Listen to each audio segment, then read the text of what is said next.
इस वक्त की बड़ी अपडेट बता दें कि राजस्थान के अंदर तस्कर बदमाश तस्कर लगातार नए नए चीज़ें अपना रहे हैं, नई नई चीज़ें अपना रहे हैं तस्करी करने के लिए। जी हां, आपको बता दें कि एक गाड़ी आप देख रहे हैं आपकी स्क्रीन पर, वो कैश वैन है, यानी कैश लेके जाती है वो वैन है। आगे लिखा हुआ है भारत सरकार और पीछे लिखा हुआ है भारत सरकार, यानी दोनों लिखा हुआ है। पर इसमें ऐसी मॉडिफाई कार को कराकर अब इसी के अंदर डोडा पोस्ट यानी डोडा पोस्ट किया जा रहा है, यानी तस्करी का धंधा किया जा रहा है। उसी को ये लगा कि पुलिस को ये फटकार ना लगे कि ये गाड़ी डोडा और पोस्ट की है। जी हाँ, आइए इस पर पूरी विस्तार से चर्चा कर रहे हैं, क्या मामला है, क्या माजरा है। भारत सरकार लिखी cash van cash management service से पोस्ट डोडा पोस्ट की तस्करी की जा रही थी। पुलिस ने आधी रात में छापेमारी की तो इसका खुलासा हुआ। वैन से 80 लाख रुपए 730 ग्राम डोडा पोस्ट की नशे की खेप पकड़ी गई है। वैन से 12 बोर की राइफल, 7 जिंदा कारतूस के साथ ही सिक्योरिटी गार्ड की यूनिफॉर्म मिली है। इसके दौरान आरोपी फरार हो गया है। उनकी गिरफ्तारी के लिए जगह जगह दबिश दी जा रही है।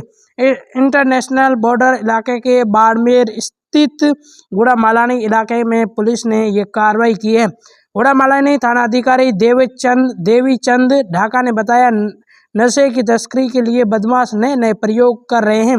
22 मार्च की रात को जानकारी ये मिली की थी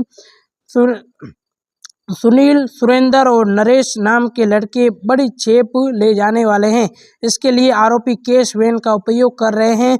ये वही वैन थी जिसमें कैश रखकर एटीएम तक ले जाया जाता है।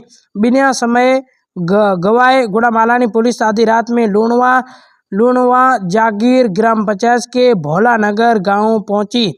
गांव के खेत में एक कमरा बना हुआ था। यह कमरा नरेश पुत्र जबरा राम का था। इसी में वैन को छुपा कर रखा गया था। वह वैन देखकर पुलिस हैरान रह गई। पुलिस की कार्रवाई से पहले सभी आरोपी वहां से निकल चुके थे। जानकारी मिली कि 22 मार्च की रात ही इन वैन से नशे की खेप भेजी जानी थी। गाड़ी को मॉडिफाई करके केस ड्रजिट व्हीकल का रूप दिया गया था। बदमाशों को ये बात पता थी कि कैश वैन की जांच नहीं की जाती है, इसलिए उन्होंने यह हथकांड अपनाया था। आपको बता दें कि गुड़ामालानी थाना अधिकारी देवेंद्रचंद ढाका ने बताया, इस तरह के कैश वैन में सुरक्षा के पूरे इंतजाम होते हैं।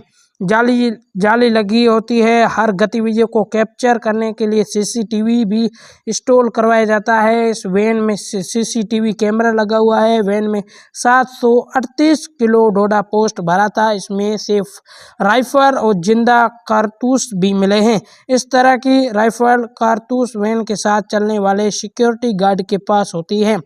अब इस पर आपकी क्या राय कि अब तस्कर लगातार नई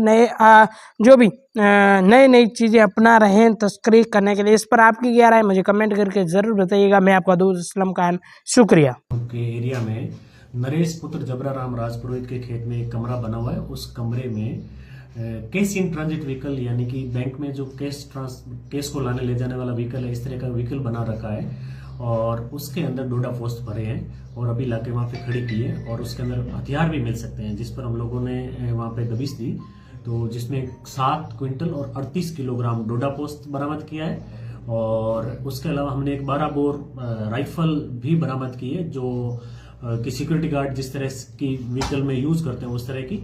और उसके अलावा 7 जिंदा कारतूस भी हमने बरामद किए हैं। और उसी गाड़ी के अंदर सिक्योरिटी गार्ड की यूनिफॉर्म भी मिली हम लोगों को। और ये वाहन है सुनील, सुरेंद्र और रमेश नामक लड़के हैं, उन लोगों ने वहां पे नरेश के साथ मिलके रखवाया था। कितने मुलजिम है? और अभी तो ये मुलजिम है जो हमारे पहुंचने से पहले से ही वहां से जा चुके थे, क्योंकि वो शाम के टाइम पे लगभग वहां पे गाड़ी लाके खड़ी की और ये रात में इनको डिस्ट्रीब्यूट करने थे। और सुना एरिया है तो वो ऑलरेडी वहां थे नहीं, मौजूद नहीं थे। तो अब जब ये गिरफ्तार होंगे तब आगे की कार्रवाई और चलेगी, अनुसंधान में ये चीजें सामने आएगी।